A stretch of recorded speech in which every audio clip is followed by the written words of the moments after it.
Good afternoon, ladies and gentlemen. My name is Fanis Papathanasiou. I'm going to be the moderator in the next panel. Turkey and Europe is the topic, and we will try to focus on the state of affairs between Europe and Turkey, and to examine what will be the future between Turkey and Europe. Does Turkey need Europe, or Turkey has other alternatives? And to what extent Europe need Turkey? Also, we will try to see, does the discovery of natural gas in Cyprus change a bit the mood, the atmosphere in the region? We'll try immediately. First of all, let me go very quick to our distinguished speakers. Mr. George Koumoutsakos, Shadow Foreign Minister of New Democracy Party. Mr. Ian Lesser, Vice President of the German Marshall Fund in Brussels. Mr. Kemal Kirisci, Senior Fellow at the Brookings Institute. Mr. Constantinos Filis, Research Director, Institute for International Studies. Mr. Behlül Özkan, Associate Professor at Marmara University in Turkey. And Mr. Damir Marusic, Executive Editor at the American Interest at the United States. We will start immediately with Mr. George Koumoutsakos, Shadow Minister, Foreign Minister of New Democracy, Deputy at New Democracy Party.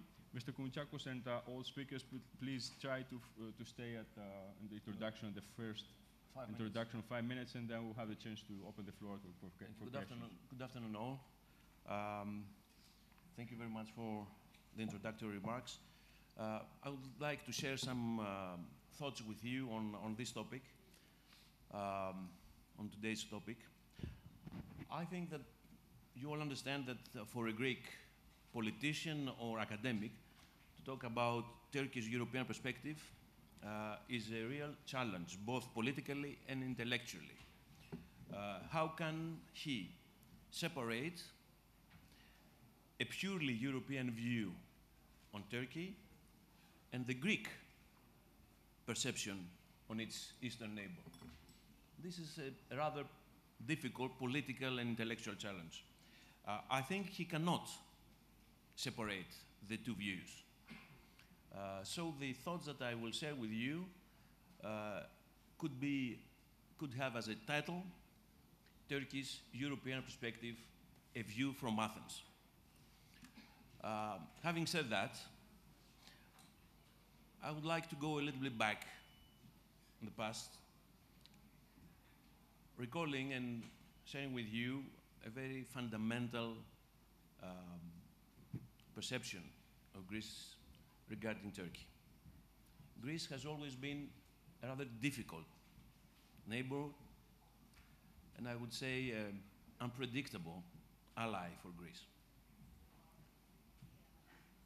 And this was not based on soft policy issues. The difficulty of Greek-Turkish relations were focused and are focused on hardcore political issues. National interests, foreign policy, security, defense. So you can understand that smoothening this rather difficult relationship is a real challenge, diplomatic and political. Based on this assumption, Greece, back in the early 90s, made a very strategic decision, a strategic choice, to be one of the strongest and more reliable advocates of Turkey's European perspective. Because we thought, and rightly so at the time, that the best way, or at least a very promising way, to smoothen the difficulties between the two countries would have been for Turkey to become a member of the European Union. This thought, this decision, was based on a rather simple and to my reading, wise thinking. If Turkey becomes member of the EU, then the two countries would have the possibility of tackling their bilateral frictions, problems, misunderstandings as members of the same family, of the European family. And thus, Turkey would have become a more predictable interlocutor, and the whole dialogue between Athens and Ankara would have been based on the same very fundamental principles and rules, that of the European family. So we became the staunch supporter of Turkey's EU accession. Where are we now, almost 30 years after this very important strategic decision of Greece? We have to be very frank.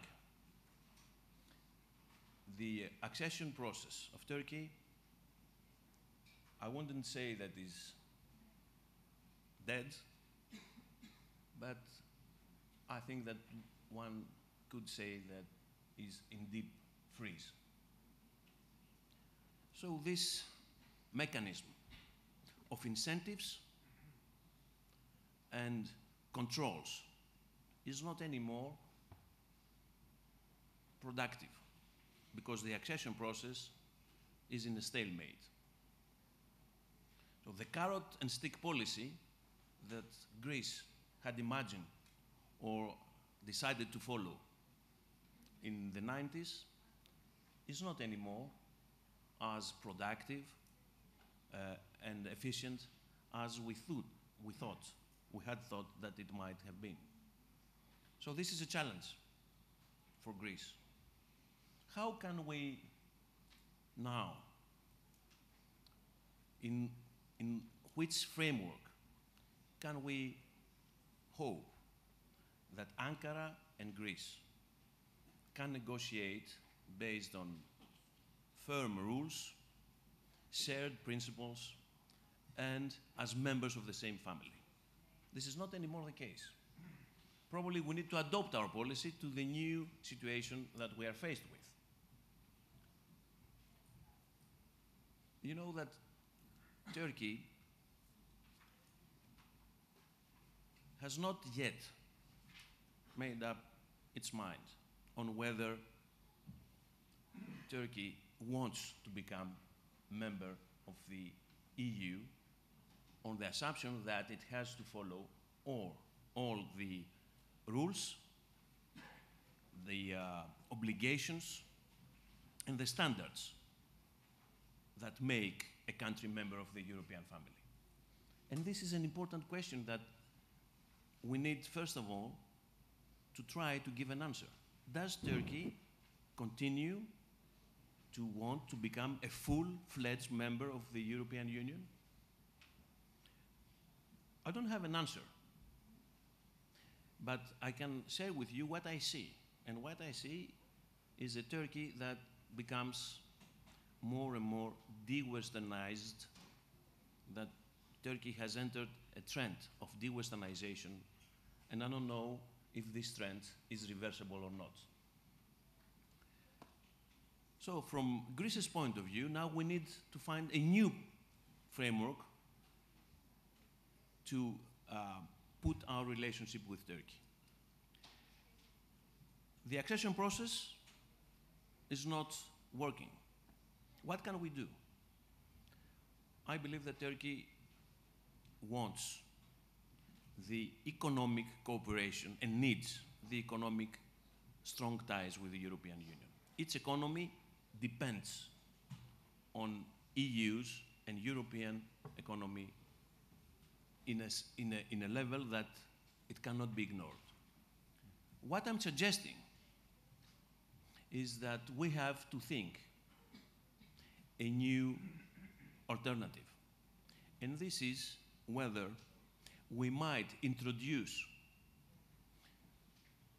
some conditionality in the customs union agreement that Ankara wants so badly to be renewed and strengthened. So the European Union and us, as member of the European Union, I think that we have in our hands a new opportunity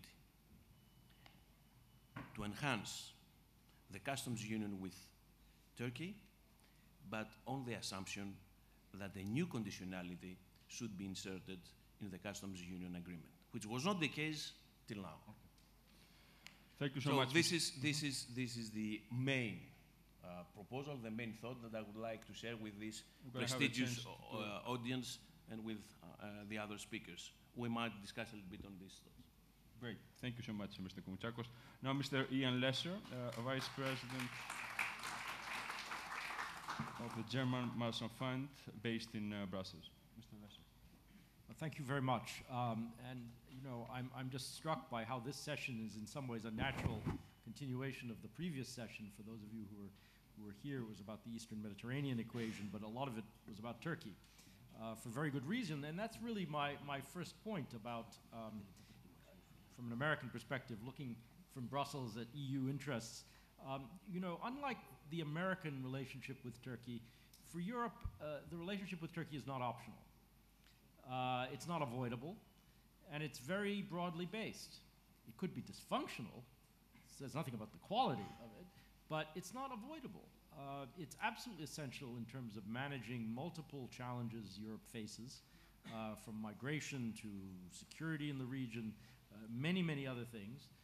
And it's, Europe and Turkey are interwoven in a way that is really quite distinctive and quite unique. I mean, the diaspora, the Turkish diaspora in Europe, for example. Turkey is not just a place over the horizon. It's not just a place beyond Europe's borders. I mean, Turkey is in Europe's societies. That is in some senses a good thing, but it's also a very complicating thing. And so, just looking at this, it seems to me the whole notion that somehow that Europe and Turkey can, each of them, hold each other at arm's length is unrealistic. It can't work that way. But clearly, I completely agree with you that we have reached a rather dysfunctional period in the relationship, and that touches all of our interests on both sides of the Atlantic, and not least Greece, obviously, because Greece is maybe the key stakeholder in a stable relationship with Turkey. And my own view is that Turkey and Greece have been enormous beneficiaries of the détente that was constructed in the beginning in the 1990s, with a lot of American and other help, for sure, but it's basically something done between the two countries, with a lot of businesses and others involved in it as well over time. I hope that does not fray, wherever the relationship is going, because that would be a very big loss for all of our interests and for stability. The second point, I think, is that in Turkey today, but also, if I can say, in Europe as well, we're at a moment where nationalism and sovereignty and identity politics are on the rise. And this is not making it any easier. There are a lot of things happening that make it difficult to go on the way we were, but you only have to look at the Brexit debate and the role that Turkey played in the Brexit debate. And this was extraordinary, with Brexiteers saying, you know, Turkish membership is coming. You need to get out before this. This is so unrealistic, but it also captures a certain sense, gives you a sense of the mood in Europe about this, which has reverted to a very sort of identity-conscious reaction. Turkey as the other. We don't want bridges to Turkey. We want to see Turkey as a barrier, you know, and so on. And of course, having a very unstable Middle East on Turkey's borders today encourages this, because, you know, who wants a border, with a new border for the European Union with Syria and with Iran and with Iraq and so on. So all of the geopolitical baggage, together with this sort of collapse of the values side of it and this increased identity politics, has made it very difficult. Where is it going? I think it's headed towards something that Merkel called strategic partnership. We won't use that vocabulary, probably, because many people don't like it, but that's really what it's about. Does it mean that Turkey, in a very long-term perspective, cannot come back onto a European track? No, it doesn't. I mean, if 300 years or more of Turkish convergence in many ways with Europe, I would bet on that for the future, but not perhaps for the next few years. And finally, if I can just say, you know, the U.S. is obviously a big stakeholder in this. This is changing too. We're a stakeholder, but our policy is changing for different reasons. We were one of, in a ways, the big, let me put it a different way, the notion that Turkey should join Europe institutionally was a key talking point in our policy about Turkey for decades. And we were very active on this front. Today, I think this talking point really is no longer there. A, because it's dysfunctional, but also because, A, the Trump administration, in my view, has no interest in advocating for the EU and EU membership with anyone, really. It's not their favorite partner. But secondly, the relationship with Turkey has become so fraught and difficult that we simply don't have a stake in making that case anymore. So I think, you know, this is troubled on all sides. We're headed towards something called strategic partnership, and we'll wait a few decades and see where it goes. Thank you, Ian. Mr. Ian Lesson now. Let's move on to Mr. Kemal Kirisci, a senior fellow at Brookings Institute based in Washington. Mr. Kirisci.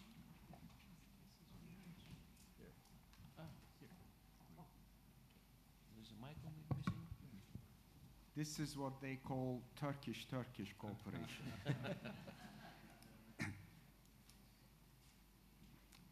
I agree with Ian. I think there's a natural flow from the previous session to this one, and the previous one I really appreciated, and I especially appreciated this, what I felt, categorical commitment to keeping Turkey in the strategic West.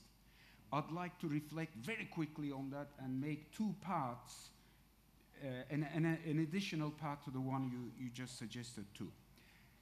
I believe Erdogan is doing Turkey a great favor and is doing the West a great favor too.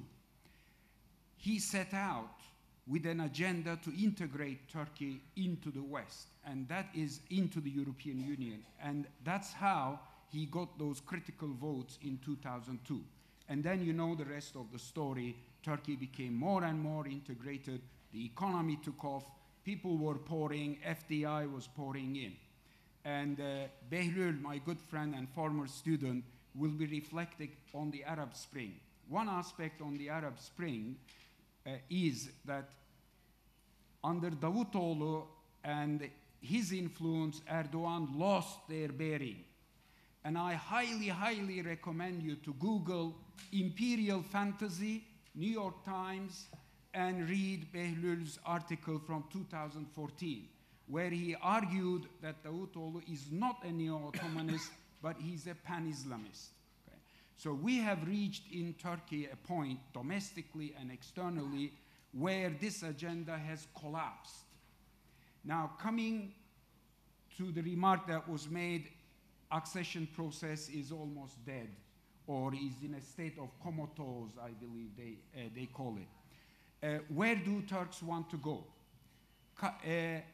Public opinion surveys still continue to show that after having dipped, the commitment to eventual EU membership remains in place in the public opinion. But whether the EU would admit Turkey as a member, the trust in that is extremely low. Today, the EU-Turkey high dialogue on economics occurred. The son-in-law of Erdogan participated, and on the EU side, it was the vice president. And there, the emphasis was on upgrading the customs union. That's one part. I'd like to say a word on it and then add one other part. The point I'd like to make slightly diverges from your point about conditionality. The conditionality doesn't need to be stated. It's built into it. I lived the first customs union in '95, and I saw how the negotiation of the customs union and getting the European Parliament to accept it had already triggered political reforms in Turkey. Not major ones, but minor ones. But what the customs union did, most importantly, is help Turkey to recognize that the economic explosion, growth explosion, and export success attracting FDI occurred because of respecting or integrating rules and regulations. So the conditionality needs to be put in that way, and this is being acknowledged too. But we must not forget that the EU benefits from the customs union as well. Today, Turkey, the EU may be the first partner of Turkey, but Turkey is right after Switzerland and Russia, the next before Japan and South Korea. The other one, I'd like to make, Fanis, 2 more minutes. I can't see the watch there. You're okay, you're okay. It's the EU-Turkey migration statement we discussed this morning. The Global Compact on Refugees offers us some innovative ideas. I know that statement is criticized extensively on ethical grounds, on whether Turkey is a safe third country or not. But I belong to those who believe that it has benefited. It has benefited Syrian refugees, and now we're reaching a point where it's beginning to benefit host communities as well. We need to take one more step forward and advocate a EU-Turkey statement plus.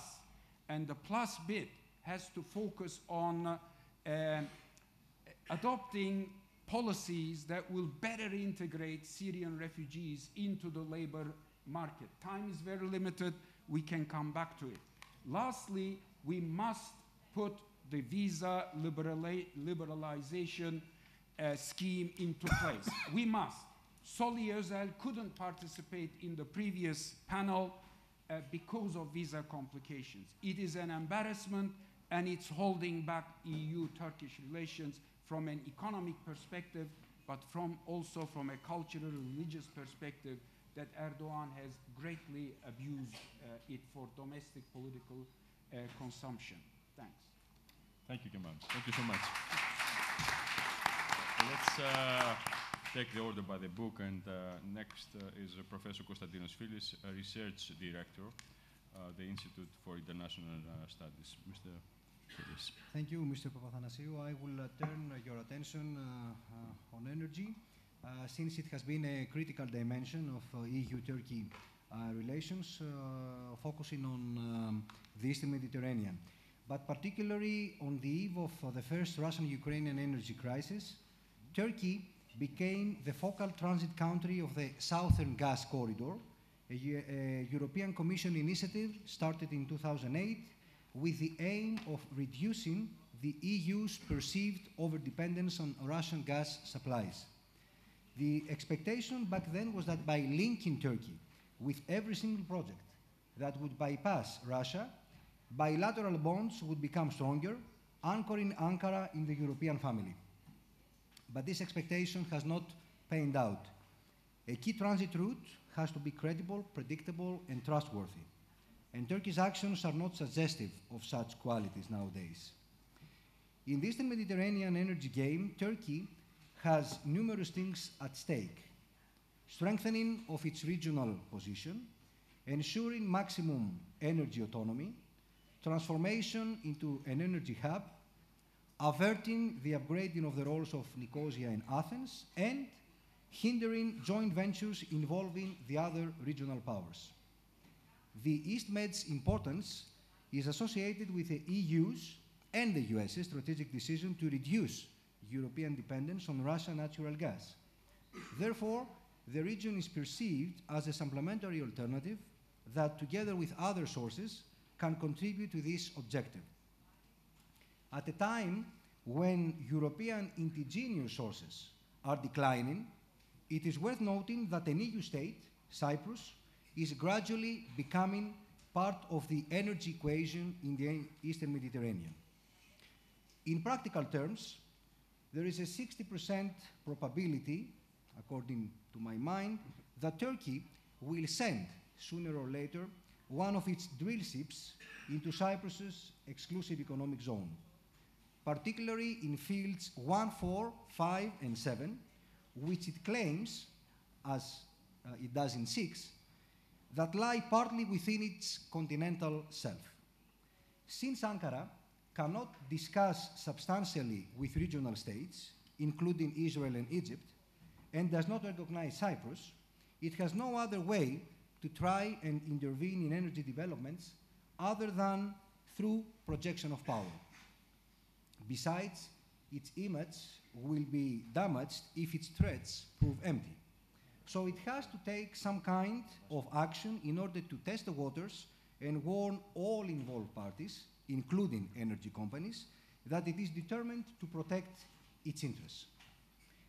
I wonder whether the US and the EU, but particularly the former, will try to prevent such actions on the part of Turkey, or will, at the end of the day, tolerate Ankara's installing its drill ship, provided it does not hamper energy companies' drillings.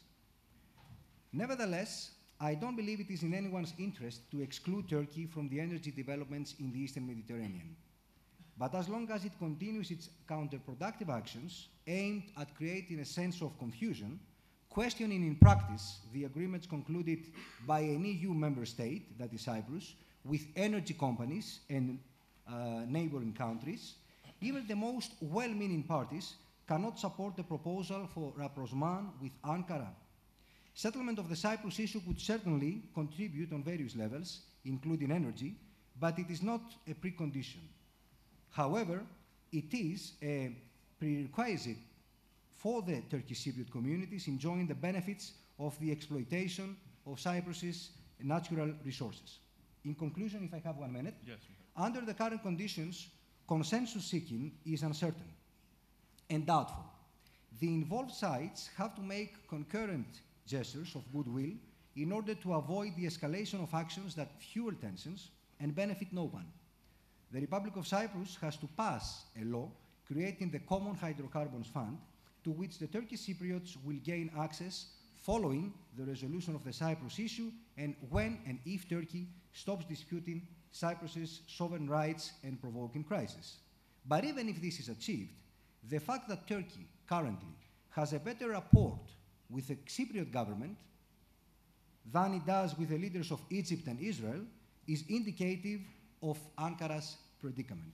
Thank you very much. Thank you so much, Mr. Filis. Let's now go to Mr. Behlül Özkan, professor at Marmara University. In 2011, when the Arab uprising started, such panels were portraying a very rosy picture about Turkey. And after 7-8 years, that rosy picture is completely gone. And Turkey is facing the biggest catastrophe in its foreign policy since the foundation of the Republic in 1923. And I'm going to talk about a little bit about the roots of this catastrophe. And the name of this catastrophe is Turkey's foreign policy towards Syria and Middle East after with the Arab uprising. Well, first of all, when the Arab uprising started, AKP and Turkey was seen as a model for these Middle Eastern countries and societies who wanted radical change, and they wanted to move towards democracy. And this model was supported by Europe and by United States in 2011, 12, 13. And Turkey was seen as a model for free market economy, for large-scale privatizations and growing economy, and open to Western capital, and its aim was EU membership. And it was seen as a model and supported by the West because it was the only antidote for radical Islamic regimes, such as Iran, anti-Western radical Islamic regimes. And because in these countries, in Egypt, Tunisia, in Syria, the opposition was dominated by Islamic groups, Islamic parties, rather than going towards the Iranian way, the West supported a AKP model because it was in peace with Western interests. However, there were a couple of problems emerging in this process. First of all, Erdogan and AKP wanted not to be model, but the leader of the Middle East. And their project was to support all of these Muslim Brotherhood parties, Nahda in Tunisia, Muslim Brotherhood in Egypt, Hamas in Palestine and Gaza, and Muslim Brotherhood in Syria, so that there is going to be a Muslim Brotherhood belt emerging in the Middle East, all the way from Tunisia to Syria, and Turkey is going to be the leader of that belt. However, that project, and this was a radical departure from the factory settings of Turkish foreign policy, and that radical departure hit the wall in Egypt, in Libya, in Palestine, and in Syria. And now Turkey is facing, not only to Turkey, but also Europe, and Greece is facing these disastrous results of that foreign policy. And what are the reasons of this collapse? First of all, Muslim Brotherhood parties in the Middle East were not in the role to dominate that change in their countries. They were not as powerful as the Islamic parties in Turkey. Therefore, they cannot dominate the process. Second, when Muslim Brotherhood parties started to come into power in Egypt and in Tunisia as a result of elections, Saudi Arabia and UAE saw it as a national threat, national security threat for their regimes. Well, if Muslim Brotherhood parties are coming to power as a result of elections, at the end of the day, the Saudi society and Gulf societies are going to ask also change. And therefore, that's why Saudi Arabia supported the Sisi coup against Muslim Brotherhood. And they supported radical Islamic groups, fundamentalist groups in Syria against Muslim Brotherhood. Third, neither AKP nor Turkey had the potential economic capability and military power to dominate the change in the Middle East and to be the leader of this region. And therefore, it was beyond Turkey's capability to be the leader of the Arab uprisings. Well, the result, complete catastrophe, and more than 3 million refugees in Turkey. Turkey is now facing a PKK state in northern Syria, which had been supported by United States and other Western countries. And Assad remains in power, and he's not going to go. And as a result, Turkey is facing the catastrophic results of its policy towards the Middle East and Syria. And now everybody is talking about Turkish-Russian alliance or Turkish-Russian relations. I call it, it's a nice Turkish proverb, a drowning man will clutch or embrace a snake. Well, that's the real reason for that. Turkey is facing catastrophic results. I mean, it's a national security threat for Turkish foreign policy, and Turkish economy is facing real problems. Do I have a minute or just a minute? Okay. Well, as I call it, Turkey is a drowning man and is embracing Russia, but I don't agree with most of the Western analysts' conclusion that Turkey is leaving Western orbit. It is not Turkish interest. The West in Turkey's foreign trade is more than 40%. There are lots of Western companies invested in Turkey, and most of all, it is against Russian interests. It's funny, but this is the truth. It is against Russian interests, Turkey leaving the Western orbit, because Russian analysts know it very well that if a Turkish economy will not survive leaving Western alliance, and they know that it's against Russian interests because Turkey is one of the biggest natural gas supplier, and it is the second market of Russian exports after Germany. And the last thing Russia wants in its southern border is another Ukraine, which is unstable and cannot pay its natural gas invoice to Russia. Thank you. Thank you so much, Behlül. Now, Mr. Damir Marusic, Executive Editor at American Interest and member of the Atlantic Council. Yes. Thank you very much. Can you hear me? Yeah. First, it's really a pleasure to be here and especially on this panel, which is so distinguished and so expert. I'm a bit of a generalist, so allow me to make some general remarks that hopefully tie into this. I live in Washington. I work for a policy magazine. The discussion in Washington these days really tends to focus on analyzing sorts of different types of regimes, I would say. And we talk about values versus a transactional relationship, and obviously there's a lot of obsession about Vladimir Putin and about Erdogan and Turkey. There's a lot of talk about the authoritarian challenge to the West, and I think things that I've written, things that we've published at the magazine, I think this kind of gets it backwards. I think the best way to think about the authoritarian challenge is that nature abhors a vacuum. And the vacuum that has, I think, since 2008 sprung up is the vacuum within the West itself that basically has been filled by a kind of chaos. So let me just sort of use that as a frame to just say a couple of things. The sort of U.S. political commentator Charles Krauthammer, talked about the unipolar moment in the West, and he was talking about the United States. But the truth is, if we look back, and again, it's kind of hard to remember now after the crisis and the sort of withdrawal of the European Union, of the European idea in all these regions, around 2000, 2001, there was a unipolar moment for the European idea in Europe's periphery. And it was actually a very, very powerful idea.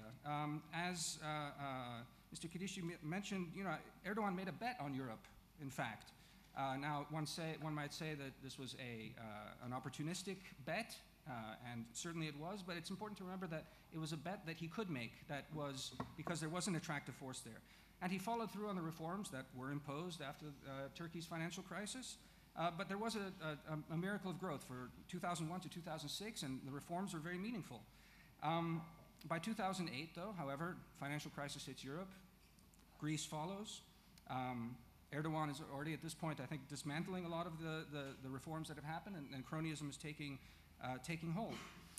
So I think the way to think about these things, and in the previous panel, I think my American colleagues really, Damon Wilson really got at this. The US perspective is, how can we get positive momentum back in the region? We talk strategically about these things. Another obsession in Washington right now is this idea of the liberal world order. What does a liberal world order mean? And again, it comes back to this question of values.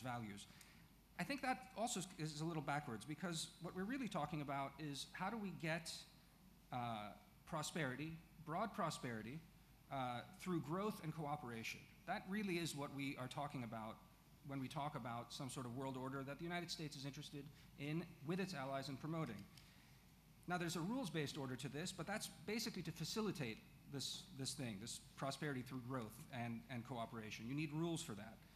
And so, I guess to very briefly finish on this is why we see the historic breakthrough between Greece and North Macedonia over the name agreement as an opportunity. It's an opportunity to get regional momentum back on track. It's a small first step, but hopefully it's a hopeful first step that will drive us forward. The strategy has to be, I think, to get a European anchor for the region, and Greece has a huge role to play in that, for a regional strategy that creates a dynamic that ultimately will bring Turkey back. And I think everything that my distinguished colleagues here have talked about, these are distinct approaches, challenges, the rest of this. But again, big picture, because that's all I'm really qualified to talk about, I'd say is that we need to think about more than just bilateral issues between Turkey and Europe, Turkey and the United States, and think bigger, basically. And once the dynamic is established, I think there's a lot to be hopeful for. Thank you. Thank you, Damir. Now we have like 15 minutes to open the floor for discussion. Let me take advantage of my role and ask the first question to Mr. Koumoutsakos. Mr. Koumoutsakos, do you think to what extent the significant discovery of natural gas in Cyprus creates a new mood in the region, in the politics, and changes to some extent the geostrategic and energy game, war game? would start by posing a question. How does Turkey feel about the latest developments in the Eastern Mediterranean on the energy sector? I think that Turkey was taken off guard because it saw all of a sudden 3-4 countries in the region, Greece, Cyprus, Israel, and Egypt, forming not a coalition, but an understanding between them based particularly on energy. And Ankara felt that it has been marginalized. But the answer is not because of these countries, but because of its own attitude vis-à-vis very fundamental things regarding energy and the situation in Eastern Mediterranean. There are two. First, Turkey does not recognize the UN Convention of the Law of the Sea. So it cannot agree with the delimitation of the exclusive economic zone in the region.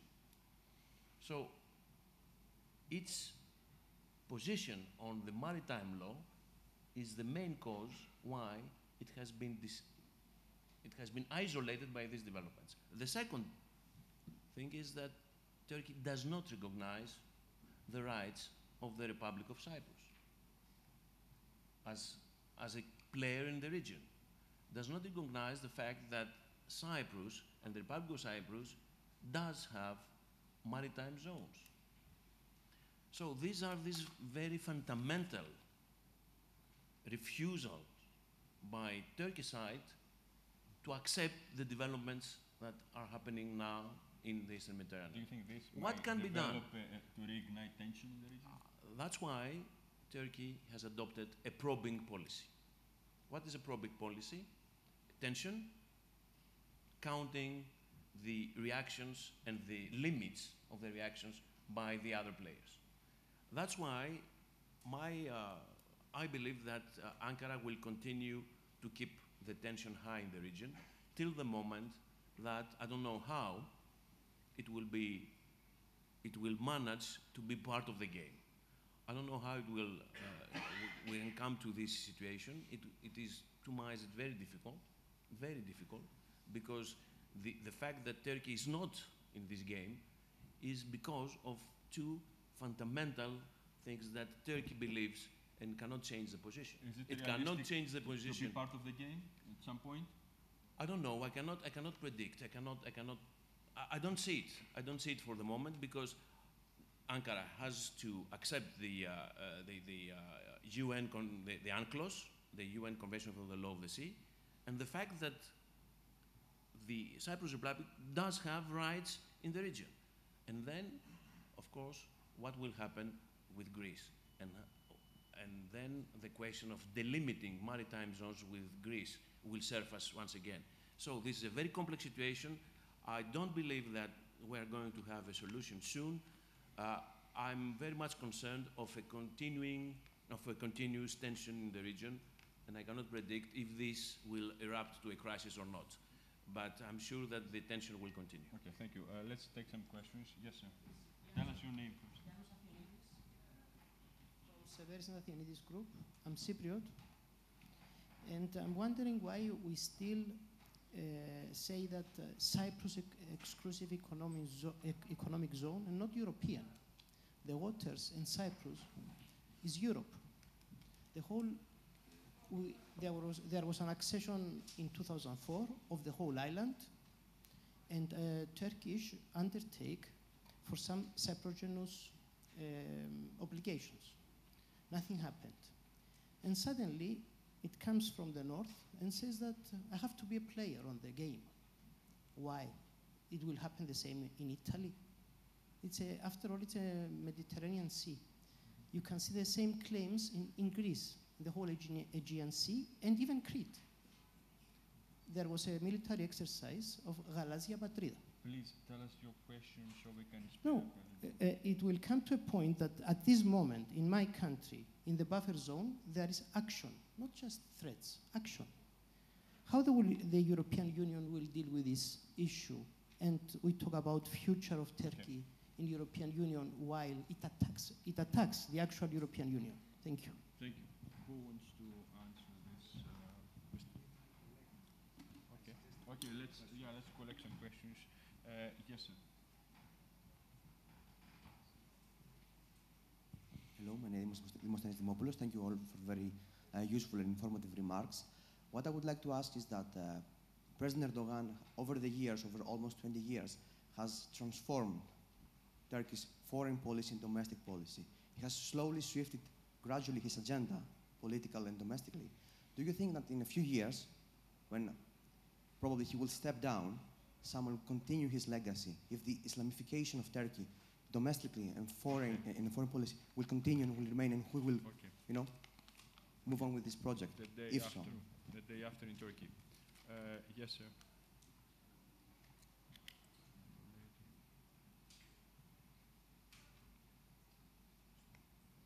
Can you hear me? Yes.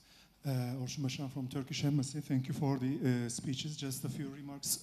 Israel is not part of UNCLOS as well, so they accept the rules. Yeah, it's not a prerequisite, but Turkey advocates the delineation of the maritime jurisdiction zones among all the participants. The isolation of Turkey is not a solution of this. And I don't know any union, any European Union or Caribbean Union declaring EEZ for itself. It's a nation-state issue. My question goes to Mr. Koumoutsakos or maybe the other participants as well. Mr. Lesser talked about the EU issues and the future of EU. Now we have a very strong bond with the EU, the 2016 agreement on migration.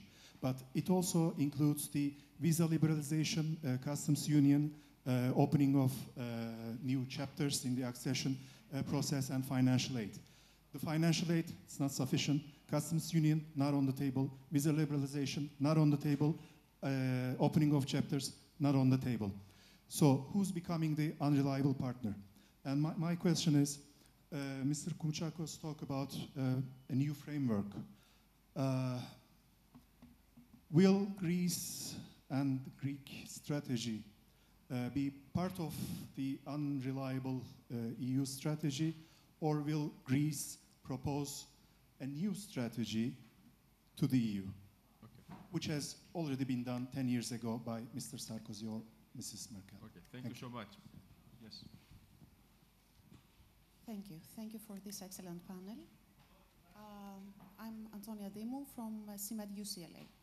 And my question goes to anyone who can answer in this panel.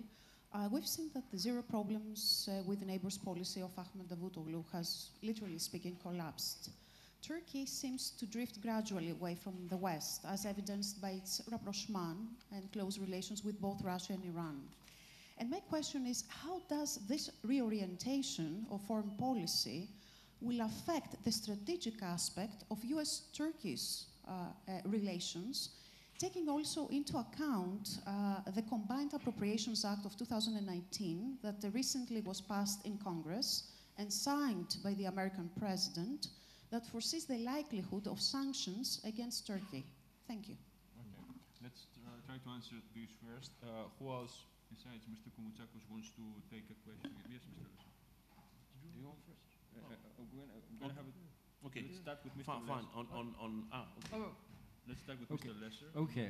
No, really, quite briefly. I mean, just to pick up on a couple of the points that were raised. I mean, what I would be very concerned about, and I think a number of the questions get to this, is not just this mood of nationalism, which I've spoken about, but others alluded to. It's simply the risk of accidents.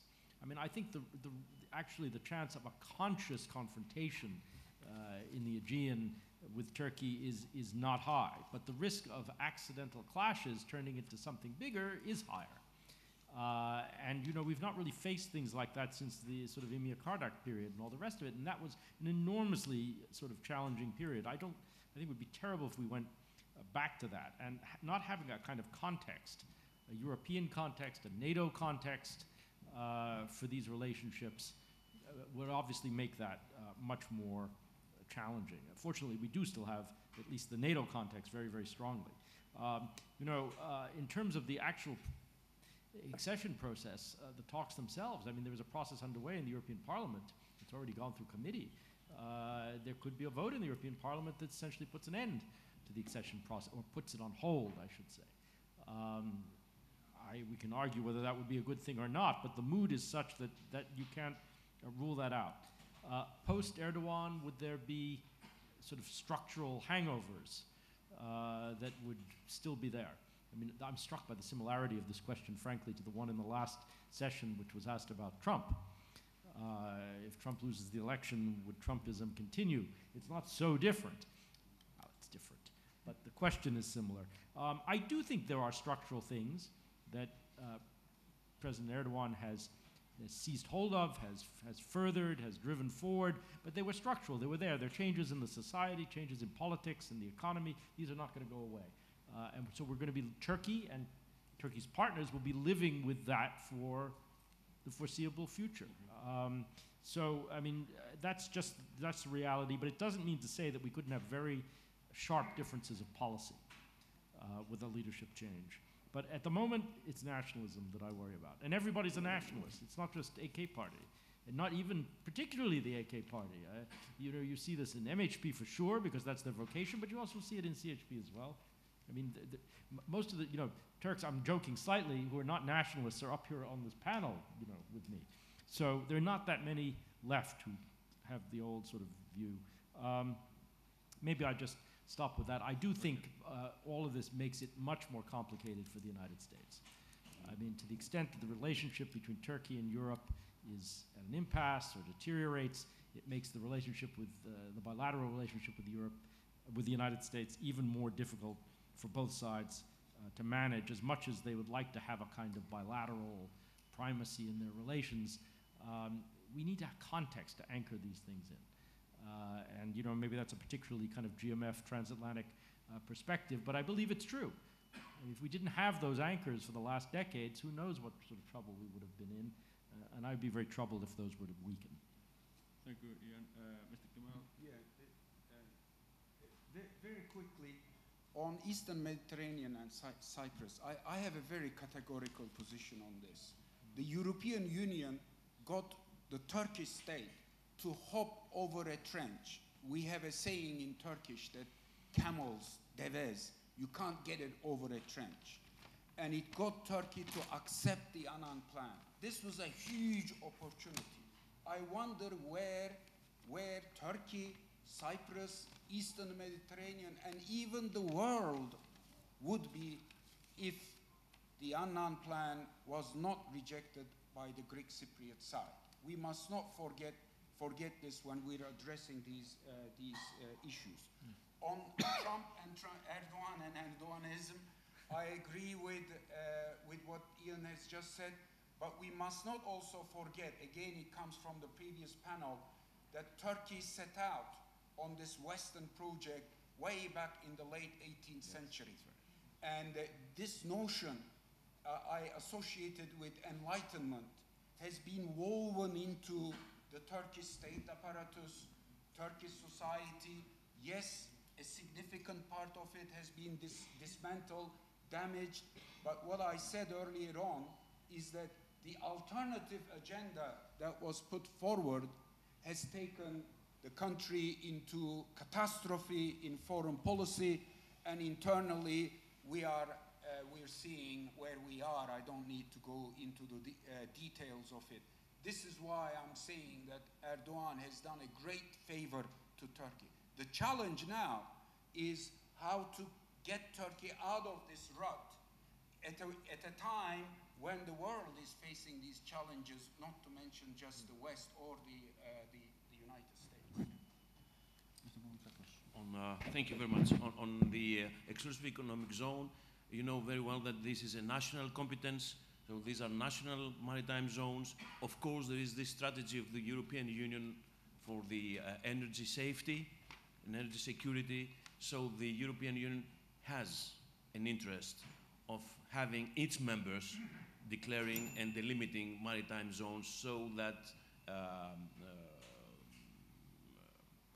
projects on exploiting resources are in place.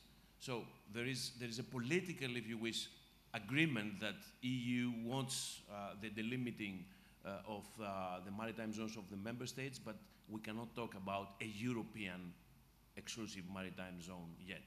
This remains a national competence, and these zones are national zones. On the issues raised by my friend from the Turkish embassy, of course, if there is now an impasse in the EU-Turkey relations, the responsibility does not lie only to Ankara. EU has to assume its own responsibilities. Most probably, we raised too much the expectations of the Turkish people and of Turkey leadership, and we didn't deliver. This might be a cause, but in my reading, the main responsibility lies on Turkey regarding the way of the governance of the country, because now we are talking, and it's not only, please don't feel offended, I will use the term illiberal democracy, and I use the same term for Hungary and Poland as well. But what is happening in Turkey is a phase of illiberal democracy. So, okay, responsibility lies to both sides, but mainly to Ankara. Is it Turkey and predictable ally, partner, and neighbor? I think it is. Let me just refer to 7 words. Iran, cooperation with Iran, S-400, Syria, energy as a factor of, as an obstacle for EU to increase their energy security, difficult relations with Israel, how democracy functions, and of course the frictions that we have between us, I mean Turkey, an ally and future partner. So this is a rather difficult environment. These developments in Eastern Mediterranean, between Israel, Cyprus, Greece, what I call the 3Ds project, the 3 democracies in Eastern Mediterranean, and Egypt, the purpose was not to isolate Turkey. You are right that Israel has not yet signed or ratified the UNCLOS. But there is convergence of views on how we are going to delimit the waters in Eastern Mediterranean. For Turkey, there is the fact that you don't recognize UNCLOS, plus you don't have the same reading of the situation on the ground and on the region. So there is an additional problem. So there is a divergence of views, not only as far as the UNCLOS is concerned, but how the rules will be applied in this particular region. But the strategic purpose was not to isolate Turkey. I think that you have isolated yourselves. I want to be frank on this. Because of your stance vis-à-vis the Cyprus Republic and the UNCLOS. I really hope that we are going to overpass the situation.